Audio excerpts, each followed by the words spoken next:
오늘 마켓 비하인드는 김한진 이코노미스트 모시고 말씀 들어보도록 하겠습니다. 박사님 어서 오십시오. 네, 안녕하세요. 예. 뭐 그래도 오늘 뉴욕 시장 좀 한번 평가는 좀 해봐야 될 것 같습니다. 어제는 이제 좀 혼조였고 오늘은 다 떨어졌고 뭐 일부 기술주들은 좀 오르긴 했는데 뭐 재료가 있긴 하고 온 거고 좀 이게 좀 주춤한 느낌이 들어서요. 어떻게 보고 계세요? 네, 뭐 뉴욕 시장 한마디로 밸류에이션과의 싸움이다라고 이제 진단할 수 있겠고요. 딱 정확한 말씀이네요. 네, 뭐 악재가 있거나, 예. 뭐 굉장히 뭐 약세장에 바로 들어갈 듯한 그런 느낌은 안 들고요. 네. 다만 이제 투자자들이 불안해하는 것은 조금 12월이 계절적으로 괜찮고 예. 지금이 소비 시즌이지 않습니까? 그렇죠. 그런 상태에서 시장이 조금 약하니까 약간 조바심, 약간 불안감 이런 것들이 있겠지만 전체적으로는 지금 밸류에이션이 높습니다. 네. 지금 S&P 500 PER이 12개월 예상이익 기준으로 22.7배입니다. 22.7배. 네, 거의 23배에 가깝고요. 예. 이게 어느 정도 높은 거냐면은 최근 5년 평균이 19.6배거든요. 그러니까 한 10% 높습니다. 그러게요. 네, 뭐 한 20년 평균으로는 더 높고요. 한 20% 높고. 네, 그래서 조금 이 시장이 숨고르기를 보이는 게 뭐 당연지사다라고 생각을 하고 있고요. 네. 뭐 단기적으로는 오늘 밤에 발표되는 이제 CPI 네. 우리 시간으로 이제 오늘 밤이고요. CPI의 영향을 이제 곧 다음 주에 있을 FOMC에서 반영이 되기 때문에 CPI 결과가 그 부분에 대해서 조금 숨죽이고 기다리고 있는 그런 눈치 장세라고 이제 평가할 수 있겠습니다. 예, 오늘 언론사들 뉴욕 시장 제목 뽑은 거 보면 이제 경계감 얘기를 많이 하더군요. 네. CPI 경계감. 그렇다면 이제 CPI가 예상보다 높게 나와서 혹시 다음 주 FOMC에서 연준이 금리를 원래 내리기로 한 25bp 내릴 것 같은데 그걸 혹시라도 못 내리는 게 아니냐. 뭐 이런 식의 어떤 생각들이 좀 담겨 있다 이렇게 봐야 되겠습니까? 근데 뭐 선물 시장에서 CME 패드워치에서는 뭐 87%의 확률로 뭐 인하할 것이다라고 보고 있기 때문에 그게 틀릴 가능성은 거의 낮고요.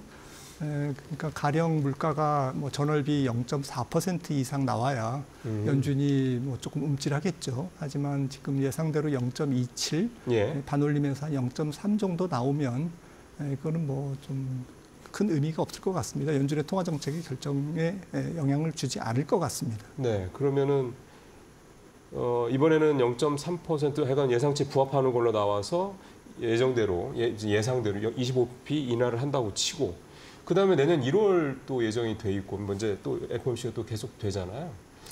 뭐 트럼프 또 이제 1월 20일 날 취임도 하고 그래서 뭐 1월 달에는 뭐 금리를 뭐 못 내릴 것이다 뭐 이런 얘기도 지난번에 잠깐 나왔는데 내년도 통화 정책의 어떤 방향성 뭐 이를테면 그 전에 얘기 나왔던 게 내년에 100bp 정도 뭐 내리지 않겠느냐 이런 얘기들 많이 했었는데 4번에 걸쳐서 뭐 그런 어떤 흐름은 그냥 유지가 될까요?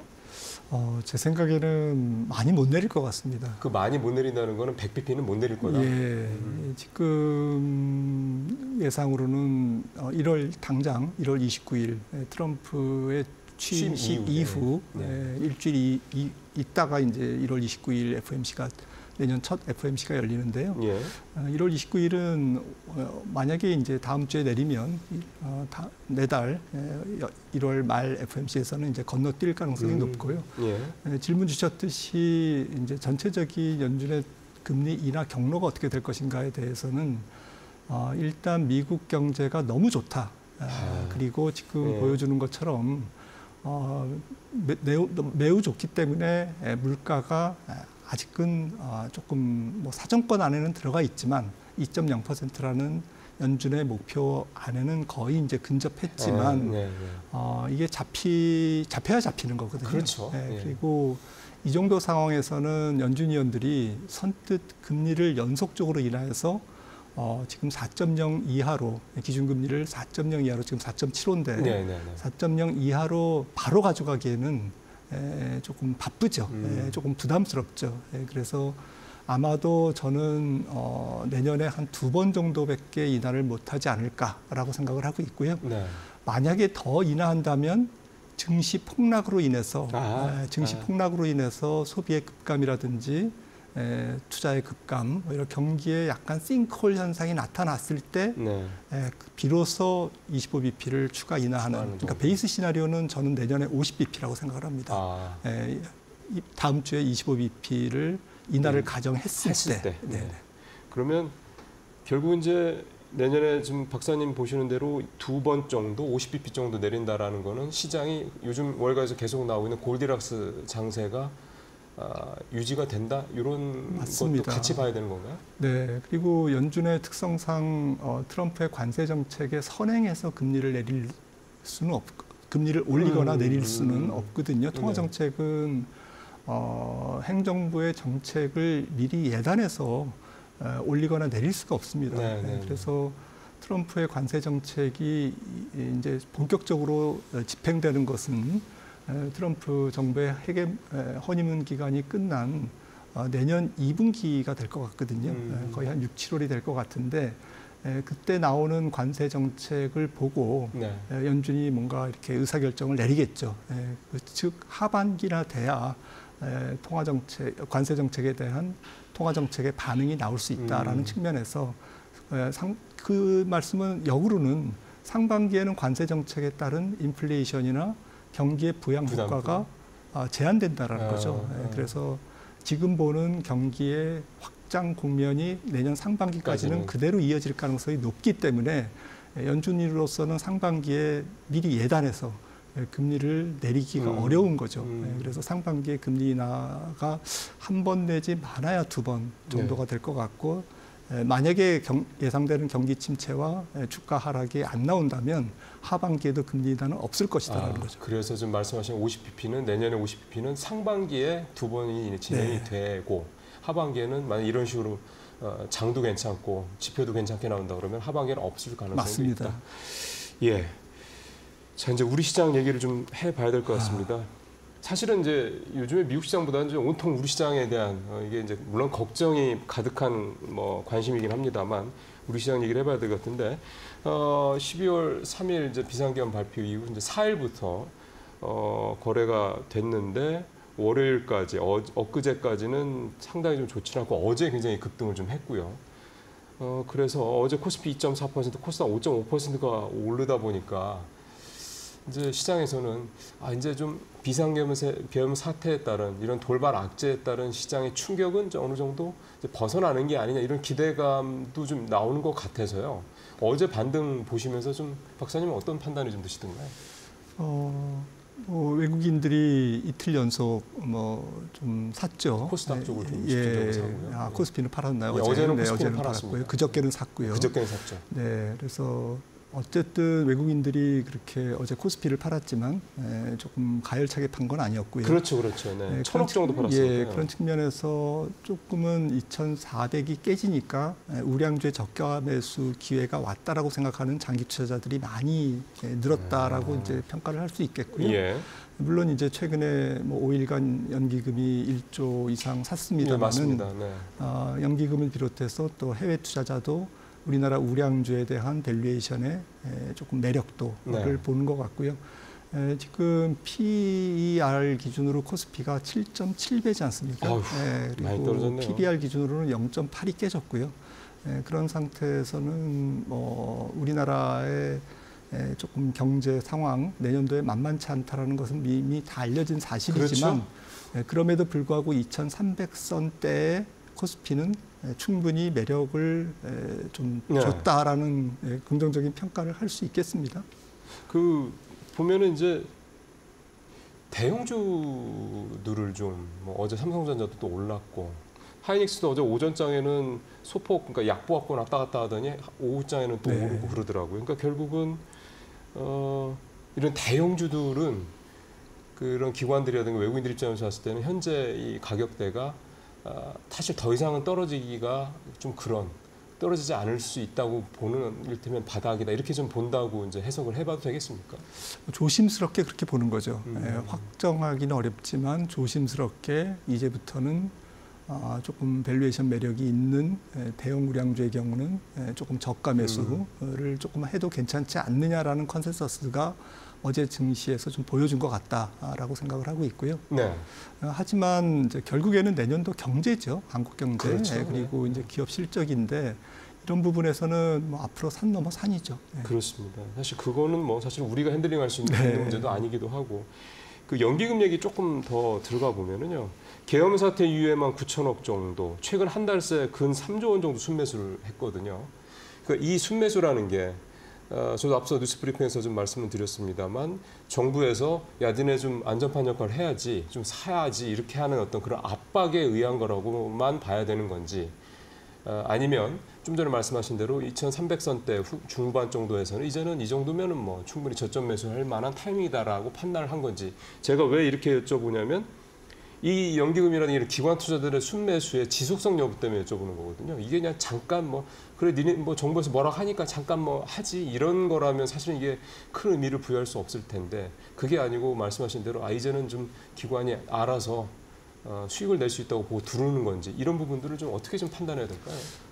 저는 뭐 정치의 안정에 따라서 그거는 달라질 거라고 봅니다. 이것도. 네. 만약에 이 정치 불안이 계속된다면 아무리 연기금이나 뭐 외국인은 말할 것도 없고요. 그리고 연기금을 제외한 국내 기관 투자가들 뭐 지금 그렇게 총알이 많지는 않습니다만은 아무튼 특히 연기금이라고 할지라도 압박에 의해서 살 수는 없다라는 거죠. 지속적으로. 네네. 그런 거는 의사결정에 상당히 부담을 줄 수밖에 없는 거고요. 그래서 제 생각에는 정치적 불확실성이 만약에 해소된다.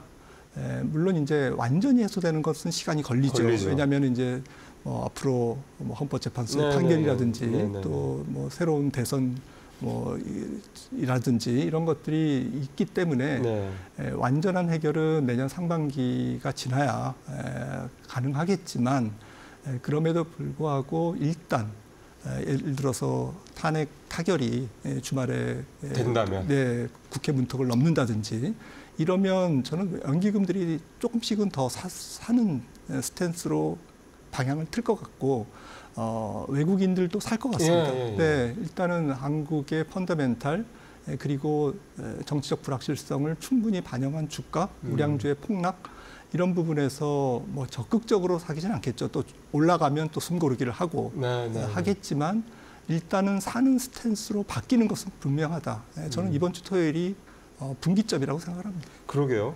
지금 사실은 뭐 저희가 이제 오늘 이 자리에서 뭐 그 얘기를 뭐 깊게 들어갈 부분은 아니긴 합니다만, 일단은 김용현 전 국방장관 구속영장이 구속 기소가 됐고, 그다음에 오늘 새벽에는 또 경찰청장 또 서울경찰청장 구속영장 발부가 됐고, 구속영장 청구가 됐고요. 그러니까 결국 이제 초점이 이제 윤석열 대통령 쪽으로 계속해서 이제 수사의 초점이 좀 접근을 하는 그런 모습이다 보니까 이런 것들이 이제 뭐 오늘 이제 수요일밖에 안 됐으니까 진행이 될 거고, 그다음에 비상계엄에 대한 상설특검도 내일쯤 국회 통과할 것 같고 등등등 이런 상황들. 그다음에 국민의힘 쪽에서 자꾸 탄핵을 찬성하겠다는 이런 소위 말하는 이탈표들이 좀 늘어나고, 이런 부분들이 결국은 이번 주말로 이렇게 모아지는 느낌이네요. 그러면 이번 주말에 탄핵안이 통과가 된다고 그러면, 그러니까 이게 과거 박근혜 대통령 때도 탄핵안이 통과가 되고 나서부터 시장이 좀 안정을 찾고 반등을 했던 거죠. 맞습니다. 외국인들도 그때부터 적극적으로 샀고 또 환율도 안정됐고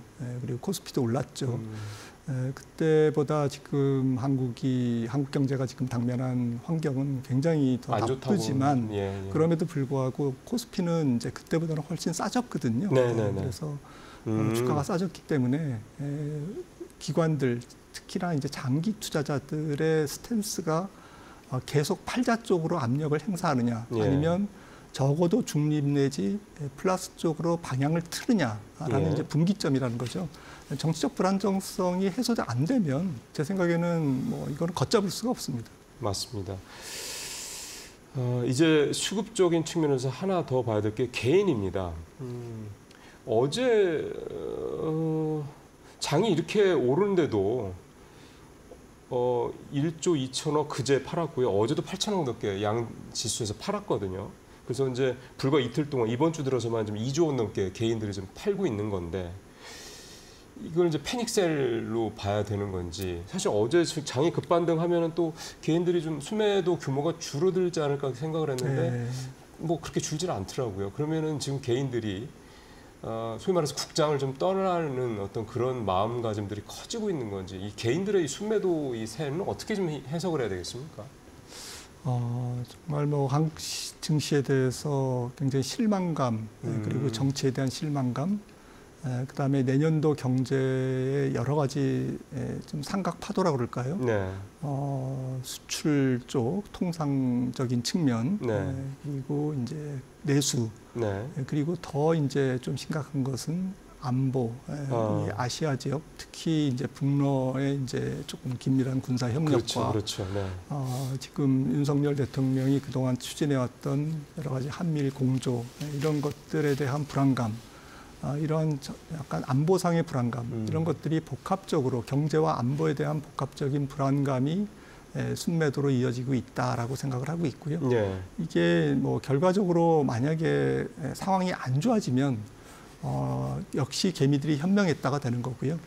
상황이 조금씩이라도 이제 개선되는 쪽으로 앞서 말씀 나눴듯이 개선되는 쪽으로 정치적 안정 국면 쪽으로 간다면 결과적으로 패닉 셀링이 되는 거죠. 그렇죠. 예, 그래서 이 부분도 결국에는 탄핵 사태가 어떻게 해소되고 국면 돌파를 하는지에 따라서 개인들의 매도가 패닉 셀링일지 아니면 정말 집단지성의 현명함이 될지 이게 이제 뭐 결정되겠죠. 일각에서는 이제 박근혜 때 대통령 때만 해도 이제 미국 시장이라는 대안이 그때는 없을 텐데 이번에는 미국 시장이라는 맞습니다. 워낙에 빵빵한 대안이 있다 보니 에이 이렇게 여기서 속 썩으면서 스트레스 받으면서 하느니 그냥 떠나자. 뭐 그리고 투자 이민 이런 표현까지들 언론에서는 쓰던데 그렇게 계속 그러면은 흐름이 더 넘어갈 거다 이렇게 좀 봐야 되겠습니까? 뭐 약간은 이제 이미 기울어진 것 같고요. 그래서 해외 특히 미장에 접근을 한다라는 그것은 잘못된 방법은 아닌데 네. 다만 지금 미국 증시가 앞서도 이제 초반에 말씀을 나눴지만 밸류에이션이 굉장히 높은 상태에서 지금 연말 연초를 맞이하고 있거든요. 네. 그래서 일정 폭의 저는 미국 증시의 강한 조정이 불가피한 상황으로 째깍째깍 지금 그렇죠. 시간이 다가가고 있다라는 측면에서는 한국 시장을 떠나서 또 미국 시장에 가서 또 단기 폭락을 그렇죠. 또 이렇게 감당해야 되는 안타까운 상황이 있을 수도 있다라는 거죠. 이런 부분에서는 조금 조심스럽게 접근해야 하는 게 좋지 않을까 싶습니다. 예, 이게 참 사실은 그게 언제 올 줄 모르기 때문에 우리가 불안한 마음에 또 미국 시장을 투자하는데 이 미국 시장으로 넘어가면서 아유 이제 징그럽다 한국 시장 그거는 뭐 그렇게 이해가 되는데요. 미국 시장이 무조건 투자하면 항상 수익만 나는 그런 시장이 아니라는 점을 거죠, 예. 반드시 유념을 하시면서 미국 시장도 그러니까 가시는 것도 좋지만 투자 포트폴리오를 분산하는 차원에서 좀 생각을 하시는 게 좋지 않겠냐 생각이 좀 듭니다. 이제 올해 뭐 박사님 저희 이데일리 TV 출연 마지막 날이시기도 하고 그래서 이제 내년 초에나 다시 뵐 거기 때문에 연말 뭐 연초에 대한 말씀을 좀 박사님의 좀 요즘에 좀 머릿속에 정리되신 말씀을 좀 듣고 싶습니다. 어떻게 좀 시장 상황 돌아가실 거로 보는지요? 저는 뭐 정치적 불안정성이 뭐 지금 해소될 거라고 생각을 긍정적으로 하고 있고요. 네. 그래서 연말 연초 한국 시장 좀 최악의 상황은 면할 수 있다. 네. 방향성이 조금 좋은 쪽으로 움직일 거다라고 생각을 하고 있고 예. 두 번째는 이제 우리나라 증시를 또 세계 증시의 좀 중심인 미국이 어떻게 될 거냐라는 건데 미국 증시도 내년 1월 20일 트럼프 취임일까지는 저는 괜찮을 것 같아요. 괜찮을 것 같기 때문에 물론 이제 함정은 있습니다. M7이 조금 과도하게 가파르게 올라간다면 그 전에 미국 증시가 조금 조정에 들어갈 수 있지만 지금처럼 S&P 500, M7 이외의 종목들로 순환매가 돌면서 전체적으로 이퀄레이트라고 그러죠. 좀 시가총액 방식보다는 조금 작은 종목, M7 이외의 종목들이 조금 더 약진을 한다면 저는 내년 초까지는 미국 증시가 조금 안전하다라고 생각을 하고 있고요. 상승 가능하다라고 네. 보기 때문에 연말 연초 나쁜 스탠스로 너무 돌아갈 필요는 없다. 조금은 마지막 랠리가 있다라고 저는 믿고 있습니다. 그 미국 시장 관련해서 요즘에 서학개미들이 제일 주목하는 종목이 팔란티어더라고요. 아, 네. 올 들어서만 3배가 뛰었고, 이제 이런 종목들이 이제 계속 뭐 나오겠죠. 뭐 최근에 또 이 양자 네, 이 컴퓨팅 어제. 관련된 주들이 또 뭐 올 들어서 몇백 배 뛰었다는 얘기가 자꾸 나오고 있고. 그러니까 우리의 투자 특성상 뭐가 좋대더라. 예를 들어 테슬라나 엔비디아 같은 게 올 상반기엔 대표적인 예가 될 텐데, 좋다고 그러면 이제 몰빵하는 듯 그런 식의 투자 어떤 모습들이 사실은 그게 국내장에서도 이미 뭐 예전에 많이 봤던 거긴 한데, 이 미국장도 마찬가지로 그런 투자 어떤 패턴들이 나타난단 말이에요. 그럼 지금은 이제 가장 화제가 되는 게 팔란티어 같은 회사인데 올해 300%나 올랐고, 물론 여러 가지로 긍정적인 뭐 재료들이 많은 건 알겠는데, 이런 부분에 있어서 우리 투자자분들 미국 시장 투자할 때 이런 종목들 투자 매력적이긴 한데 이게 참 걱정도 좀 많이 돼서요. 이런 거는 어떻게 좀 접근하면 좋을까요? 뭐 종목은 구체적으로 말씀드리기는 뭐 제가 지식이 부족합니다만은 전체적인 구도는 저는 내년에 미국장에서 기술주가 주도하는 것은 맞다. 여전히. 근데 다만 기술주의 성격이 좀 바뀔 거다. 두 가지 스타일로 바뀔 것 같은데, 첫 번째는 하드웨어보다는 소프트웨어 쪽에 조금 그 강점이 생길 거다라는 거죠. 강세가 소프트웨어 쪽에 조금 힘이 쏠릴 거다라는 측면.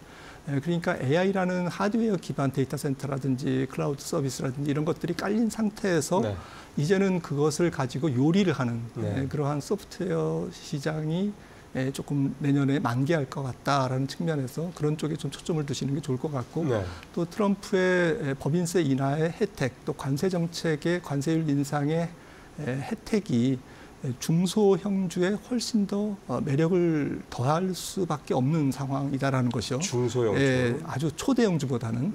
그래서 트럼프의 정책 자체가 중소형주에 조금 포커스를 두고 있기 때문에, 매력이 있기 때문에 조금 M7보다는 그 이하의 종목으로 접근하시는 게 좋지 않을까 싶습니다. 예를 들어서 중소형주라 그러면은 뭐 이제 미국 시장을 이제 많이 투자하신 분들이야 이제 개별 종목들 중심으로 생각하실 텐데, 이를테면은 미국 시장 중소형 투자 뭘 해야 돼라고 생각을 할 때 사실은 좀 막연하잖아요. 아무래도 정보도 쉽지 않고 예전보다는 좀 나아졌긴 합니다만 정보 접근성도 좀 떨어지고 그러다 보니까, 예를 들어 러셀 2000 무슨 이제 맞습니다. ETF 같은 거 이런 거 투자하면은 러셀 2000이 가장 뭐 대표적인 중소형주고요. 아시겠지만 미국 중소형주는 뭐 우리나라로 보면 초대형주지만 상대적으로 러셀 2000이 유망할 것 같고, S&P 500도 뭐 지수보다는 이퀄레이트, 동일 가중 ETF가 있습니다.